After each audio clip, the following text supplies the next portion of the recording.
Hello, नमस्कार।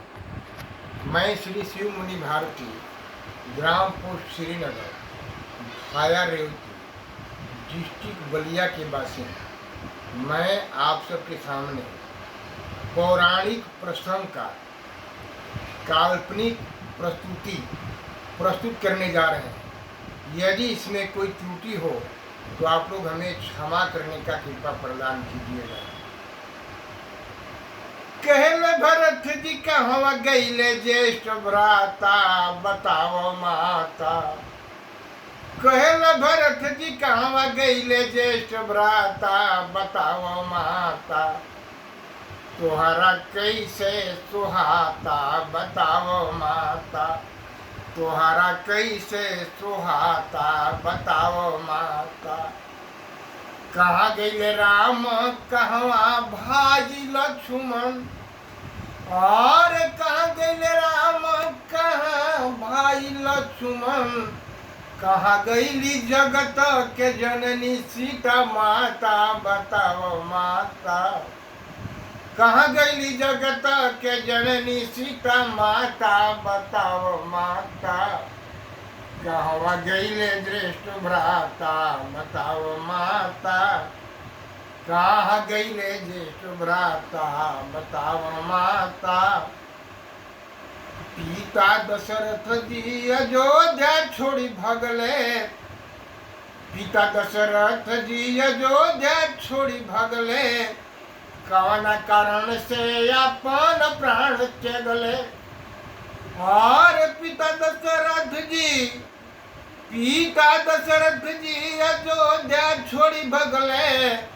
कौन कारण से अपन प्राण त्यागले।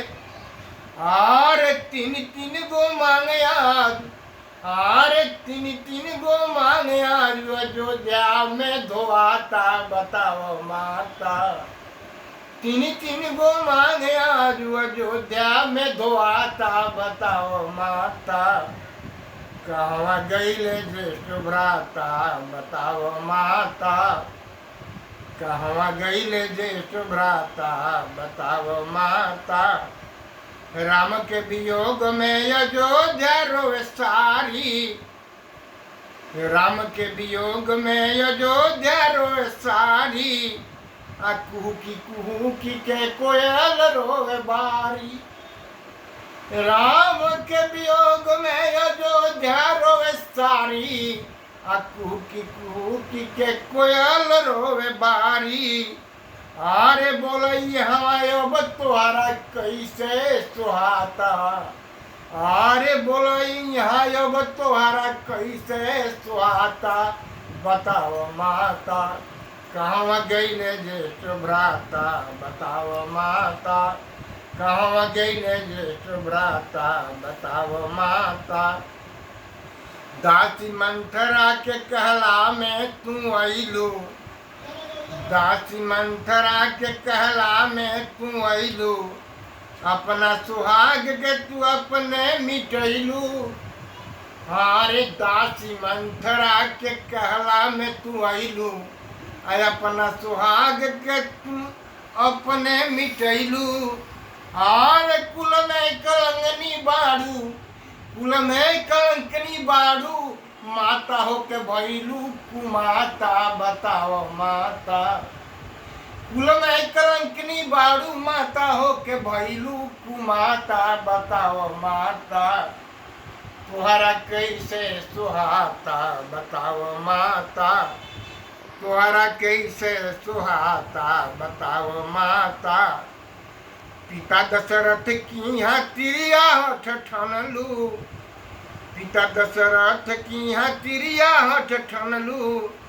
देवासुर संग्राम के वरदान पिताजी से मांग लिहलू। और पिता दशरथ की यहाँ तिरिया हठ ठनलू। देवासुर संग्राम के वरदान पिताजी से मांग लिहलू। और तनिको ना सोचलू। और तनिको ना सोचलू। तोहार तीन गो सुहाग जाता, बताओ माता। तनिको ना सोचलू।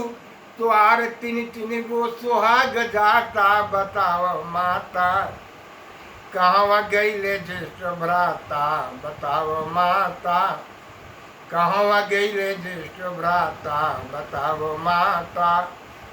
भैया हमरो के बाड़े बतिया ना तू जनलू, भैया हमरो के बाड़े बतिया ना तू जनलू, एही से पिताजी के यहाँ तिरिया हाथ ठनलू। भैया हमरो के बाड़े बतिया ना तू जनलू, एही से पिताजी के यहाँ तिरिया हाथ ठनलू। अरे भैया हमरो हौवन, अरे भैया हमरो हौवन सारा जगत के भाग विधाता बताओ माता। भैया हमरो हौवन सारा जगत के भाग विधाता बताओ माता। कहवा गईले ज्येष्ठ भ्राता बताओ माता, कहवा गईले ज्येष्ठ भ्राता बताओ माता। भैया बन गईले, भैया बन गईले हम हूँ अयोध्या से चली जाई, भैया बन गईले हम हूँ अयोध्या से चली जाई। उनके तपस्या के अपन समय बिताई, भैया बन गईले हम हूँ अयोध्या से चली जाई। उनके तपस्या के अपन समय बिताई।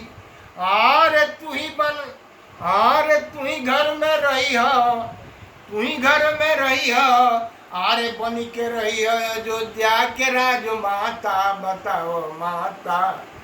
तू ही घरवा में रही हो, बन के रही हो अयोध्या के राजमाता बताओ माता। तुहरा कैसे सुहाता बताओ माता, तुहरा कैसे सुहाता बताओ माता। आरे कहे बाबा सन्यासी राम बनी गईले बनवासी, कहे बाबा सन्यासी राम बनी गईले बनवासी। सारा अयोध्या में छोले बा उदासी, आरे कहे बाबा सन्यासी राम बनले बनवासी। सारा अयोध्या में छोले बा उदासी।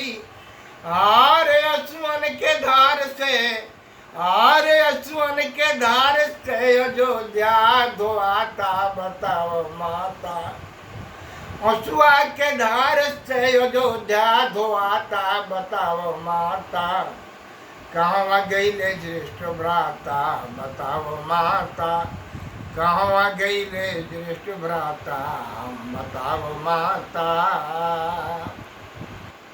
हेलो हमारे प्रिय साथियों, हमारा वीडियो यदि आपको पसंद आया हो तो इसको सब्सक्राइब कीजिए और